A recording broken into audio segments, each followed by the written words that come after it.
তোমার যাকাতের অর্থ তাকে দিতে হয়, তুমি 2.5% চিন্তা করলা, তুমি 98% চিন্তা করতে পারলা না।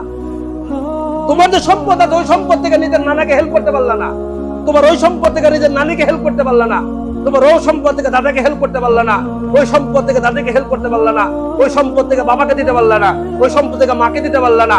শরীয়ত তোমার এই টাকার কোনো দরকার নেই। আমার কাছে গতকাল কেউ মাসালা এসেছে, হুজুর আমার শাশুড়িরে যাকাত দেওয়া যাবে কি? আরে যাকাত দেওয়া যাবে কিনা? শ্বশুর শাশুড়িরে যাকাত দেওয়া যাবে কিনা? প্রশ্ন করে হুজুর দাদা দাদিরে যাকাত দেওয়া যাবে কিনা? হুজুর নানা নানিরে যাকাত দেওয়া যাবে কিনা? হুজুর ভাই বোনরে যাকাত দেওয়া যাবে কিনা? খালা ফুফু মামা আত্মীয় স্বজনরে যাকাত দেওয়া যাবে কিনা? শরীয়ত আপনাকে এটা মূলনীতি শিখিয়েছে, মনে রাখবেন এটা। আপনার উসুল আপনার ফুরু এই দুই জায়গায় যাকাত দেওয়া জায়েজ নাই। আপনার উসুল মানে আপনার বাবা মা, তাদের বাবা মা, তাদের বাবা মা, তাদের বাবা মা, এটা আপনার রক্তের সম্পর্ক, ব্লাড কানেকশন। এই জায়গায় আপনি যাকাত দিলে যাকাত আদায় হবে না। আপনি গিয়া যাকাতের টাকা বাবারে দিয়ে দিলেন, আপনি যাকাতের টাকা মারে দিয়ে দিলেন, যাকাতের টাকা দাদারে দিলেন, যাকাতের টাকা দাদিরে দিলেন, যাকাতের টাকা নানাকে দিলেন, যাকাতের টাকা নানিকে দিলেন, এই জায়গায় যাকাত দেওয়া জায়েজ নাই। কতটুকু মানে মানুষের চিন্তা ভাবনা কতটুকু নিম্নগামী হয়েছে। নিজের দাদারে যাকাতের অর্থ দিতে হয়। তুমি তোমার রক্তের সম্পর্ক, তোমার বাবা তার কাছ থেকে সম্পদ পায়, আজকে তুমি তার মালিক, তোমার দাদাকে তুমি নরমাল সহায়তা করতে পারো না। তোমার নিজের নানা রক্তের সম্পর্ক, ছোটবেলা কতদিন তোমার কুলে নিছে, কতদিন তোমার কারণে তার ঘুম নষ্ট হয়েছে, কতবার তোমার মুখে খাবার তুলে দিছে, এই নানা আজকে অসুবিধার মধ্যে আছে, ওই নানি আজকে দরিদ্র অবস্থায় আছে, তোমার যাকাতের অর্থ তাকে দিতে হয়, তুমি 2.5% চিন্তা করলা, তুমি 98% চিন্তা করতে পারলা না। তোমার যে সম্পদ আছে ওই সম্পদ থেকে নিজের নানাকে হেল্প করতে পারলা না, তোমার ওই সম্পদ থেকে নিজের নানিকে হেল্প করতে পারলা না, তোমার ওই সম্পদ থেকে দাদাকে হেল্প করতে পারলা না, ওই সম্পদ থেকে দাদিকে হেল্প করতে পারলা না, ওই সম্পদ থেকে বাবাকে দিতে পারলা না, ওই সম্পদ থেকে মাকে দিতে পারলা না। শরীয়ত তোমার এই টাকার কোনো দরকার নেই। এদেরকে যাকাত দিলে যাকাত আদায় হবে না।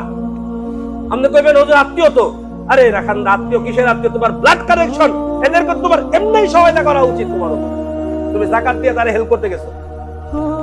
নিজের সন্তানকে যাকাত দাও, নিজের সন্তানের খাবার নিজের খাওয়ানো তোমার উপর জিম্মাদারি না? তারে যাকাত দাও না কেন? নিজের ছেলেকে যাকাত দাও, যে বাবা তুমি আমার ছেলে, এই লো তোমার যাকাতের টাকা দিলাম, বাপরে দিতে আসছো তুমি যাকাতের টাকা, দাদাকে দিতে আসছো তুমি যাকাতের টাকা। না, এদেরকে যাকাত দিলে যাকাত আদায় হবে না। নিজের স্বামী তার স্ত্রীকে যাকাত দিলে যাকাত আদায় হবে না, স্ত্রীর স্বামীকে দিলে যাকাত আদায় হবে না, বাবা তার সন্তানকে দিলে হবে না, সন্তান তার বাপ দাদাকে দিলে হবে না। একটা হলো উপর আর একটা হলো নিচ। আপনার নিজের সন্তান, সন্তানের সন্তান, সন্তানের সন্তান, সন্তানের সন্তান, এই ধারাবাহিকদেরকে যাকাত দিলে হবে না। হ্যাঁ সাইড, আপনি আপনার বোন অসুস্থ, আপনার বোন প্রয়োজনগ্রস্ত, বোন অভাবী, বোনকে যাকাতের অর্থ দিতে পারবেন। আপনার ভাই প্রয়োজনগ্রস্ত, প্রয়োজনে ভাইকে দিতে পারবেন। অন্যান্য এরকম কেউ থাকলে তাদেরকে দিতে পারবেন, অসুবিধা নাই। শ্বশুর শাশুড়ি শুনতে খারাপ শোনা যায়, শ্বশুর শাশুড়ি শুনতে খারাপ শোনা যায়, কিন্তু শ্বশুর শাশুড়ির ভরণ পোষণ আপনার উপরে জিম্মাদারি না। শ্বশুর শাশুড়ির ভরণ পোষণ আপনার উপরে কিনা জিম্মাদারি না, কিন্তু আপনার ওয়াইফের উপরে জিম্মাদারি। আপনার ওয়াইফ তার সন্তান, তার স্ত্রী, তার নিজের মেয়ে, আপনি যেমন আপনার মার উপরে খেয়াল রাখবেন, আপনার ওয়াইফ ও তার বাবা উপরে খেয়াল রাখা তার উপরে জিম্মাদারি। প্রয়োজন হলে আপনার যাকাতের অর্থ আপনি না বইলা আপনার ওয়াইফের হাতে দিয়ে বললেন যে তোমার মাকে দিয়ে আইসো, আপনার ওয়াইফের তার ইনকাম নাই, প্রয়োজন হলে দিতে পারবেন, অনুমতি আছে। তবে এই জায়গা আমি বলবো, এই জায়গাগুলোতে যাকাত না দিয়ে আপনি তার সন্তানকে গ্রহণ করেছেন নিজের অর্ধাঙ্গিনী হিসেবে, আপনি তাদের দিকে দায়িত্ব নিয়ে খেয়াল রাখেন, নিজের বাবা মার মতো খেয়াল রাখেন, এটা আপনার উপরে জিম্মাদারি। তবে শরীয়তের মাসালা হিসেবে বললাম, দিলে কি হয়ে যাবে? আদায় হয়ে যাবে, দিলে অসুবিধা নাই। তবে আমি বলি এই সমস্ত জায়গায় যাকাত দিকে না তাকায়া আপনি সচ্ছল আল্লাহ করেছেন, আপনি তার দিকে মহব্বতের হাত বাড়ায় দেন। মানবতার হাত বাড়ানো উচিত না এই জায়গায়, ভালোবাসাপূর্ণ হাত বাড়ানো এই জায়গায়।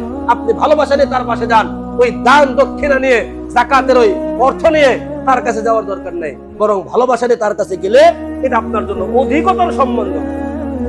এটা কি জন্য? অধিকতর সম্বন্ধ। আল্লাহ পাক আমাদের সকলকে বুঝা এবং জিম্মাদারি হিসেবে এটাকে গ্রহণ করতে হবে। এটা আমাদের জিম্মাদারি, জিম্মাদারি হিসেবে গ্রহণ করেন এবং নিজের অধিকার মনে না করে অন্যের অধিকার মনে করে যাকাত থেকে পরিপূর্ণ আদায়ের চেষ্টা করেন। আল্লাহ পাক আমাদের সকলকে বুঝা এবং সেই অনুযায়ী সিদ্ধান্ত গ্রহণ করে যাকাতকে তার সহি শুদ্ধ তরিকায় সহি শুদ্ধ ভাবে যথাযথভাবে আল্লাহ পাক আদায় করার তৌফিক নসিব করুক। আমিন ওয়া আখির দাওয়ানা আলহামদুলিল্লাহি রাব্বিল আলামিন।